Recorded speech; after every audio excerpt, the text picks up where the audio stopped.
Os valentões encharcaram o cabelo dela com supercola, forçando-a a raspar a cabeça e deixando-a com queimaduras.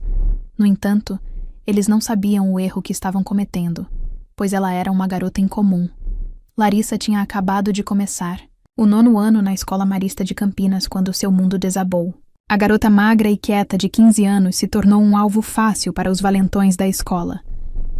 Sendo a garota nova em uma escola onde todos se conheciam desde a infância e onde todo ano alguém sempre era escolhido para ser ridicularizado, Larissa foi a premiada da vez. Seu pai Rogério, percebendo que a filha era fisicamente mais fraca que as demais, a matriculou-a em uma sessão esportiva aos 8 anos de idade. Larissa demonstrou verdadeiro talento, ganhando diversas medalhas em competições juvenis em sua cidade. Meu pai sempre dizia que a verdadeira força não vem de provar algo aos outros, mas de conhecer suas capacidades e usá-las somente quando necessário. Então, Larissa sempre manteve seu treinamento em segredo. Na escola marista, ela era apenas a garota nova, invisível nos dias bons e um alvo nos dias ruins. Os piores dias eram com Gustavo Neves e seus amigos, Bruno e Felipe.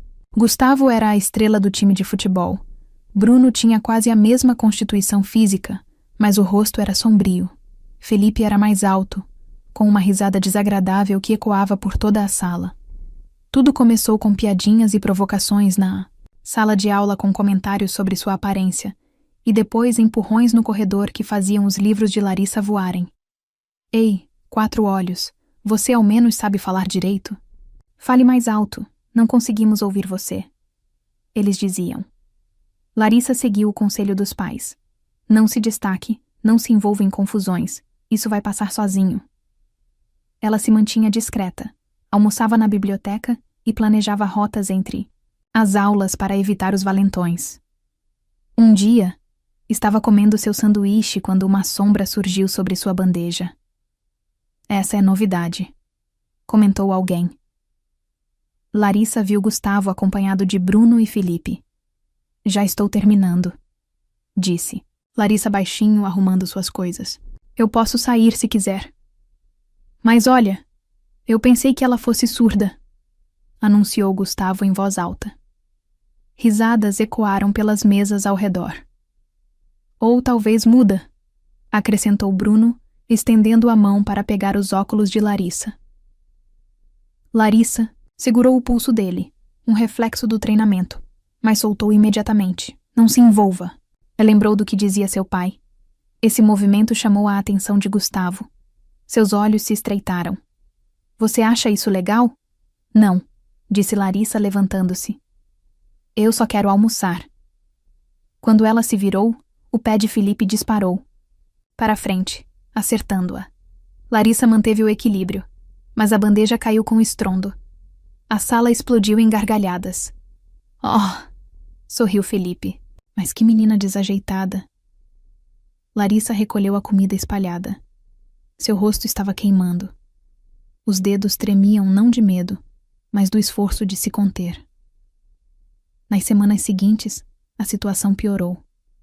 O armário dela estava cheio de toalhas de papel molhadas. Alguém a apelidou de Rato e o apelido pegou. Ela foi a última escolhida nas aulas de educação física. Larissa suportava tudo. À noite, ela canalizava sua frustração nos treinos no Clube Esportivo Águia Paulistana. Sua treinadora, Carla Mendes, notou a mudança. Você bateu no saco como se ele tivesse feito algo contra você, observou a treinadora. Alguma coisa está acontecendo? Só coisas da escola, respondeu Larissa. Vândalos. Larissa deu de ombros. Você sabe que pode se defender. Papai diz que brigar só vai piorar as coisas. Seu pai é um homem inteligente. Lutar deve ser o último recurso. Mas saber que você pode se defender quando necessário é importante. Larissa continuou a suportar, esperando que Gustavo se cansasse. Mas ele nunca cansava. Numa terça-feira ensolarada de abril, Larissa estava parada perto da quadra tomando seu copo de suco quando, de repente, sentiu uma presença atrás dela. Em vez do choque habitual, ela sentiu uma sensação fria e úmida na parte de cima da cabeça, seguida por uma sensação de queimação em todo o couro cabeludo. A princípio pensou: a água é cruel, uma piada, mas inofensiva. Mas a queimação se intensificou e algo espesso escorreu pelo seu pescoço. Um cheiro químico atingiu seu nariz. Supercola da sala de trabalhos manuais. Ela levou a mão à cabeça. Os dedos sentiam uma massa pegajosa e endurecida. A queimação continuava, queimando a pele. A voz de Gustavo soou atrás dela. Parece que nosso rato está em uma situação complicada. A cola-rato realmente funciona. Risadas ecoaram pelo corredor. Por um momento, o mundo parou. A queimação se intensificou, mas ainda assim não era nada comparado à raiva interior. 6 anos de disciplina lutaram contra o instinto de revidar. O que está acontecendo aqui? A vice-diretora Simone Alves abriu caminho no meio da multidão. Ele colocou supercola no meu cabelo, disse Larissa. É só uma brincadeira, respondeu Gustavo, escondendo a garrafa. Nada sério. Gustavo, ao meu escritório. Imediatamente, ordenou Simone. Ela então se voltou para Larissa. Você precisa consultar a enfermeira com urgência. A enfermeira da escola ligou para os pais. Patrícia chegou chorando e levou a filha para a clínica. O médico confirmou queimaduras químicas de 1º grau. Era impossível salvar o cabelo. Eles tiveram que cortá-lo junto com a cola seca. Vamos registrar um boletim de ocorrência, disse Rogério. Isso foi um ataque com substância tóxica. Isso vai além do vandalismo, completou. A escola suspendeu Gustavo por 3 dias. Mãe, 3 dias por agressão química? Isso não é nada, desabafou Larissa, sentada no sofá, passando a mão pelo cabelo cortado. Ela não se importava com o cabelo. Ele cresceria novamente. O que a atormentava era a humilhação de saber que existia um vídeo de um dos piores momentos da sua vida que estava sendo compartilhado entre os colegas de classe. Eu não vou voltar, disse ela calmamente. Não até que algo mude. Os pais trocaram olhares. Vamos falar com o diretor, disse Patrícia. Vamos insistir em consequências sérias. Mas Larissa sabia que Gustavo era astro do time de futebol e vinha de uma família importante. Então falar sobre experiências de aprendizagem, mas nada mudaria. Naquela noite, Larissa tomou uma decisão. Meu pai estava certo. Lutar deve ser o último recurso. E esse era o seu último recurso. A semana seguinte se arrastaram lentamente. Larissa ficou em casa, fazendo as tarefas enviadas pelos professores. Os pais enfrentaram os funcionários da escola marista, que insistiam que uma suspensão de 3 dias era o suficiente. Patrícia, sua mãe, iniciou uma campanha nas redes sociais. Justiça para Larissa, que se espalhou por grupos de pais. A TV Bandeirantes São Paulo entrevistou os pais sobre a reação da escola ao brutal ataque químico. A história estava ganhando força. O salão de beleza, Estilo em Beleza, ofereceu a Larissa um corte de cabelo gratuito. Mensagens de apoio chegaram aos montes, mas a escola se recusava a ceder. O vídeo continuava se espalhando. Alguns alunos enviaram mensagens debochadas para Larissa, chamando-a de chorona por causa de uma piadinha. Na segunda-feira, seus pais a mandaram para a escola com relutância, mas Larissa insistiu. Preciso fazer isso. Não posso me esconder para sempre. Rogério olhou para ela com firmeza. Você se lembra do que conversamos sobre brigas? Eu sei, pai. Último recurso. E se chegar a esse ponto, se não houver outra escolha, vocês me apoiarão. Mas só se for realmente necessário. Entrar na escola era como entrar numa arena. As conversas cessaram quando ela passou. Os olhos a seguiam. O cabelo agora era curto. Trocou seus óculos por lentes de contato. Caminhava de forma diferente, sem tentar desaparecer, sem se curvar. 6 anos de treinamento a ensinaram a ter confiança. Ela sentou-se em sua cadeira durante a aula de literatura. Quando Gustavo e Felipe entraram, houve silêncio. Gustavo cheirou o ar demonstrativamente. Você sente cheiro de queimado?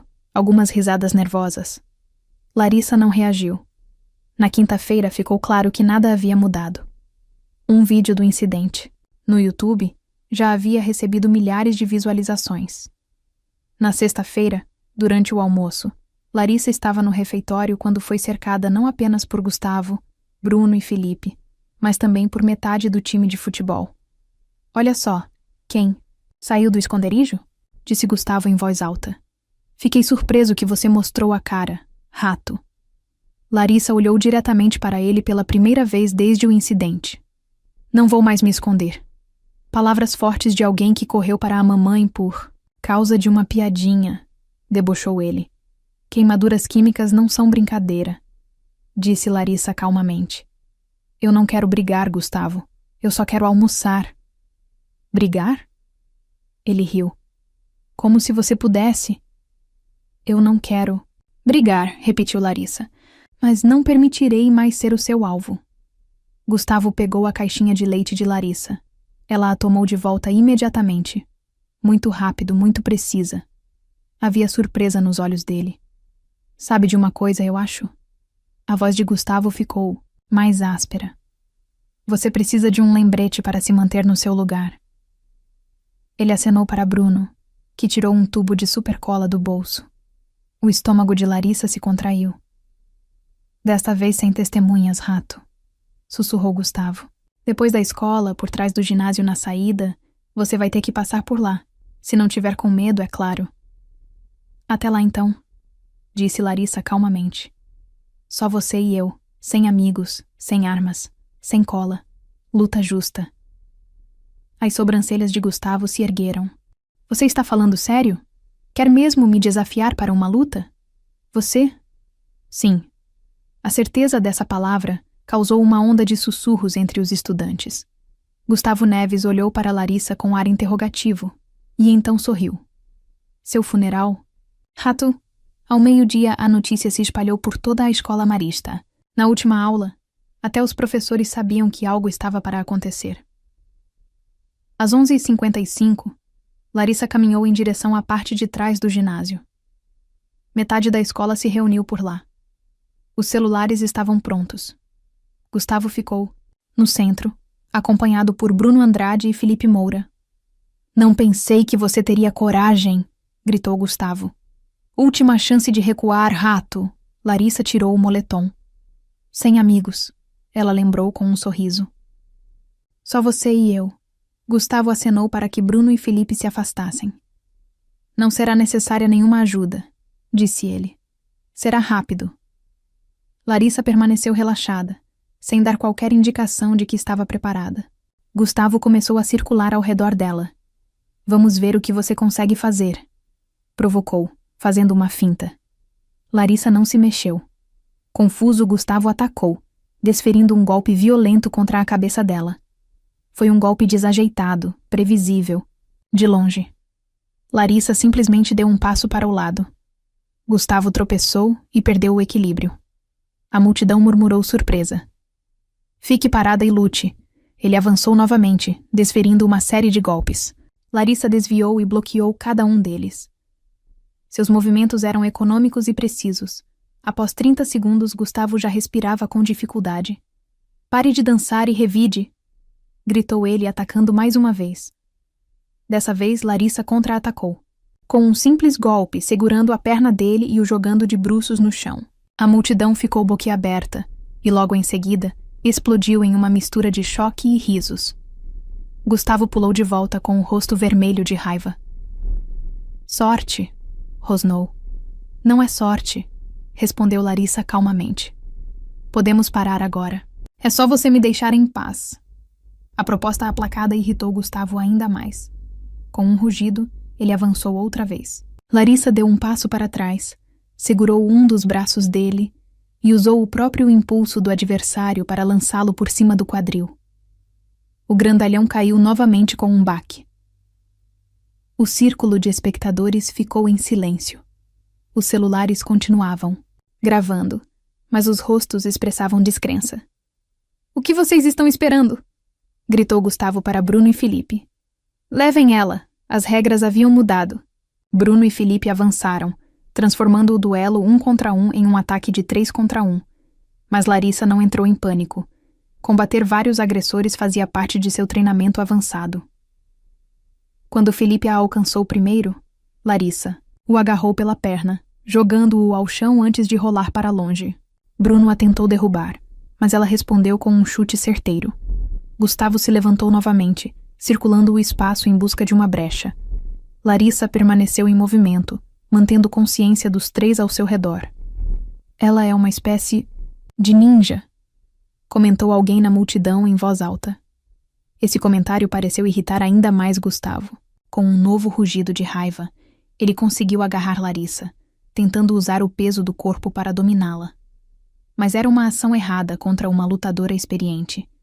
Em poucos segundos, Larissa reverteu a situação, posicionando-se atrás dele e aplicando um estrangulamento, não completo, mas com pressão suficiente para demonstrar o que poderia fazer. Desista, disse ela calmamente. Acabou. Gustavo resistiu por alguns segundos, mas logo congelou ao perceber a situação. Larissa sentiu o momento em que o espírito de luta dele desapareceu. Os músculos relaxaram. A transição da resistência para a rendição era clara.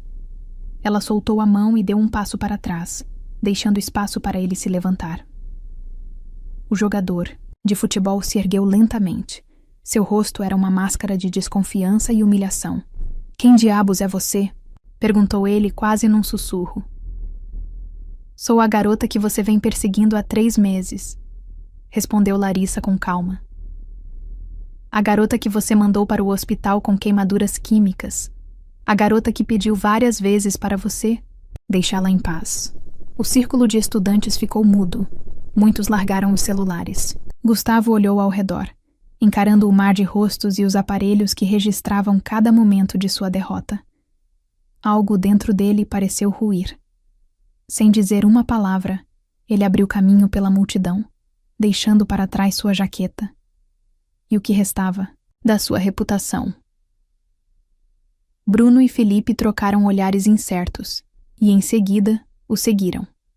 A multidão começou a se dispersar, comentando em voz baixa sobre o que tinham presenciado. Uma das meninas que ainda permanecia ali, Camila, colega de Larissa na aula de literatura, deu um passo à frente. "Onde você aprendeu a lutar desse jeito?" "Eu treino desde os 9 anos", disse Larissa simplesmente. "Mas nunca foi sobre briga, é uma questão de disciplina e autodefesa."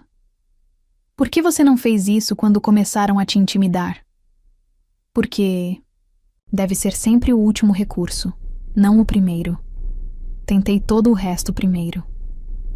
Na segunda-feira seguinte, a escola marista parecia um lugar diferente. Alunos que nunca tinham falado com Larissa antes a cumprimentaram nos corredores. Os professores a observavam com uma mistura de preocupação e respeito. Gustavo Neves, Bruno Andrade e Felipe Moura estavam ausentes. Os pais de Gustavo o transferiram para uma outra escola depois que vídeos de ambos os incidentes viralizaram. O vídeo da Supercola agora servia como evidência na queixa que os pais de Larissa registraram contra Gustavo e a escola. O vídeo da briga transformou Larissa de uma ratinha em uma heroína popular entre os estudantes. Mais tarde, o diretor chamou Larissa em seu escritório. A expectativa era de que Larissa fosse suspensa ou expulsa. Em vez disso, ela encontrou seus pais, Rogério e Patrícia, o diretor de educação do distrito e o advogado da escola. Em vez de medidas disciplinares, os responsáveis pela escola queriam falar sobre um futuro construtivo. Os vídeos virais criaram uma crise na área. Pais e membros da comunidade queriam saber por que o incidente da Supercola não foi levado a sério. "Reconhecemos que houve deficiências na forma como a situação foi tratada", disse o chefe da educação. "Estamos implementando novos protocolos anti-bullying." "É tarde demais para nossa filha", observou Rogério. "Sim", admitiu o chefe. "É por isso que estamos aqui. Queremos consertar tudo." A solução incluía cobrir todas as despesas médicas de Larissa, estabelecer um registro formal de que Larissa agiu em legítima defesa e solicitar sua ajuda para desenvolver uma iniciativa anti-bullying. "Você demonstrou notável contenção e maturidade", disse o chefe de educação. "Essas são exatamente as qualidades que procuramos em líderes estudantis." Eu ajudo, disse Larissa. Mas tem que ser uma mudança real, não apenas para enfeitar.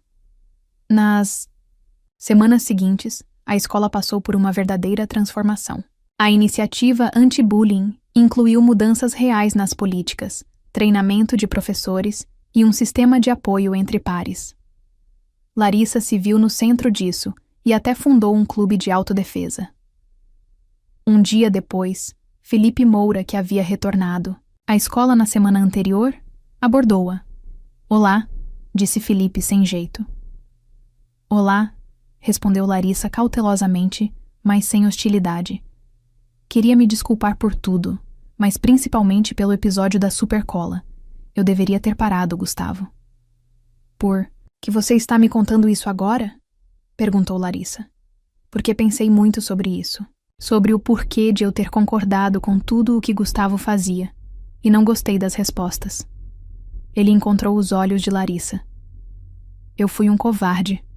É mais fácil estar do lado dele do que ser seu alvo. Larissa assentiu. Eu entendo isso melhor do que você pensa. De qualquer forma, continuou Felipe, eu me inscrevi no seu clube de autodefesa. Se isso for como imagino, acho que talvez não seja apenas uma questão de técnicas de luta. Talvez também seja sobre ter confiança para fazer as melhores escolhas. É exatamente isso, disse Larissa estendendo a mão. Vejo você na quinta-feira. As cicatrizes na cabeça de Larissa foram profundas. Seu cabelo cresceu novamente, mas algumas mudanças foram permanentes. Ela se portava de forma diferente, não tentando mais desaparecer. Se manifestava em sala de aula, entrou para clubes, fez amigos. A habilidade em artes marciais, que antes era seu segredo, agora era algo que ela compartilhava abertamente, ensinando aos outros não apenas as técnicas, mas também a filosofia, o respeito, a disciplina e a compreensão de que a verdadeira força não vem da dominação dos outros. Às vezes, defender-se muda tudo. Não porque a violência resolva problemas, mas porque encontrar a coragem de dizer chega pode transformar não apenas a maneira como os outros o veem, mas também a maneira como você se vê.